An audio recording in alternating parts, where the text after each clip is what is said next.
I always knew my sister was dramatic. But I never expected her to fake her own death just to go viral. Let me back up. My name's Natalie, and I come from a family that treats Sunday brunch like it's a red carpet event.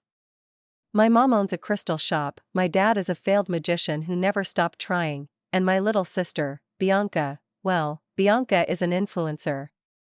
Not just any influencer. She calls herself a spiritual wellness guru. Translation: she wears linen, sells detox teas, and once claimed she cured someone's anxiety with moonlight. We haven't been close for years. Ever since she posted a video of me crying during a breakup and titled it Toxic Sisters, A Healing Journey, we've been on what therapists call low contact. Then, last Tuesday, I got a call from our mom. Sobbing. "Natalie," she cried, "Bianca's gone." "What do you mean gone?" "She's dead. I just got an email from her assistant." Let me pause here. An email? From her assistant? About her death? Bianca is many things: vain, manipulative, obsessed with oat milk, but subtle is not one of them. Still, I rushed over to Mom's house, where she was already printing out candlelight vigil flyers using Comic Sans and crying into a Himalayan salt lamp. The email, forwarded from Bianca's assistant Sky, they/them, claimed Bianca had passed peacefully during a full moon cleanse and would have wanted no tears, only positive vibrations. It also said the memorial would be live-streamed on her Instagram. I had questions. Many. But Mom was already ordering biodegradable balloons with Bianca's face on them. The next day, news of Bianca's passing exploded online. Her follower count doubled. Influencers posted long, tearful tributes.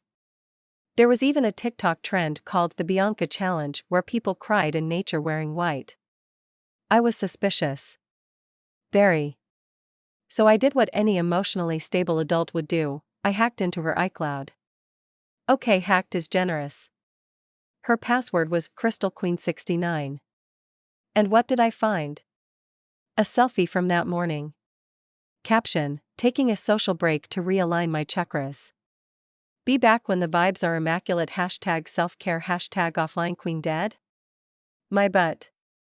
Bianca wasn't dead. She was camping in Sedona with her shaman boyfriend and using her fake death to promote her new spiritual retreat. I was furious.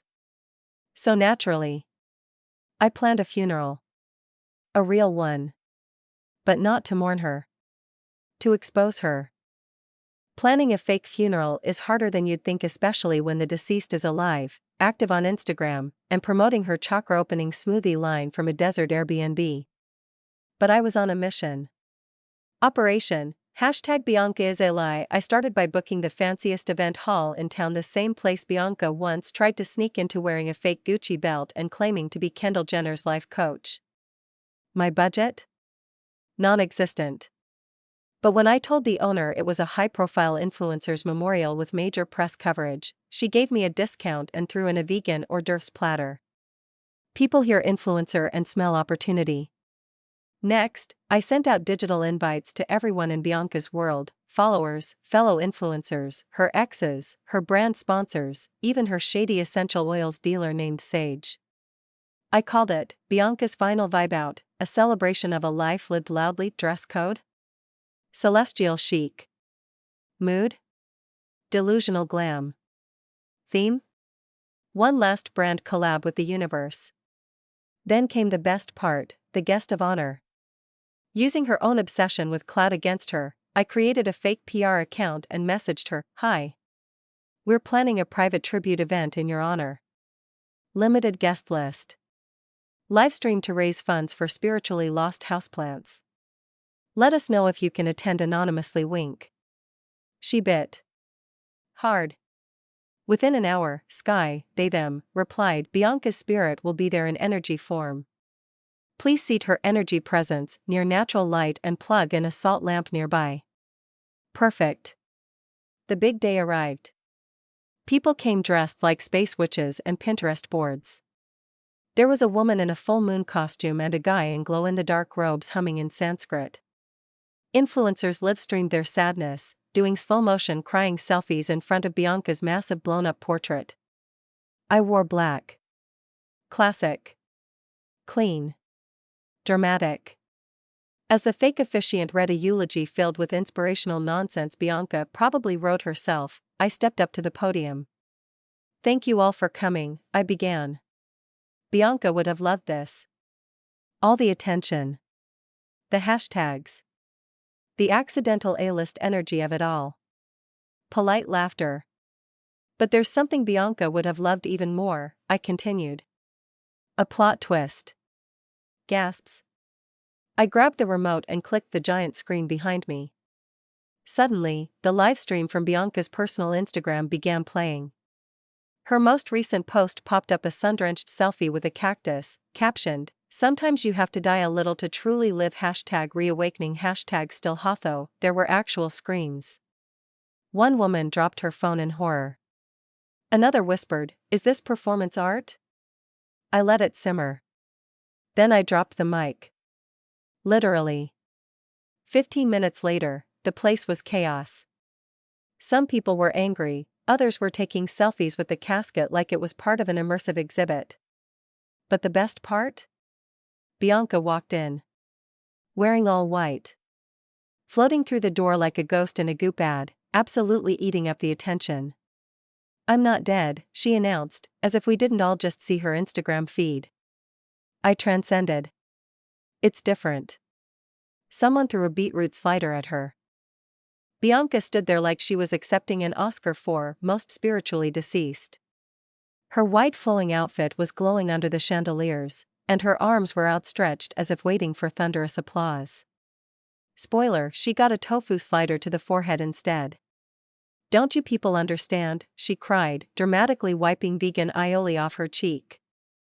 This was my rebirth. A guy in the back yelled, "Girl, you faked your death to get out of paying rent." And then chaos. Brand sponsors started leaving in waves, clutching their goodie bags like survivors of a cult escape.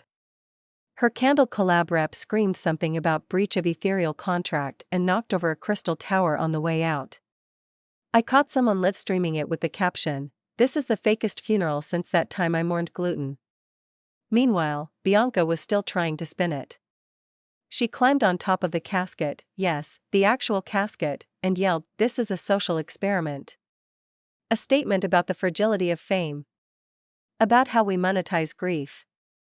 I swear to God, a guy in the front yelled back, "You monetize everything, Bianca. You turned our breakup into a 3-part TikTok opera." She paused. Then flipped her hair. Because art. The event was unofficially cancelled when Bianca tried to lead a guided breathing exercise to realign the morning chakras.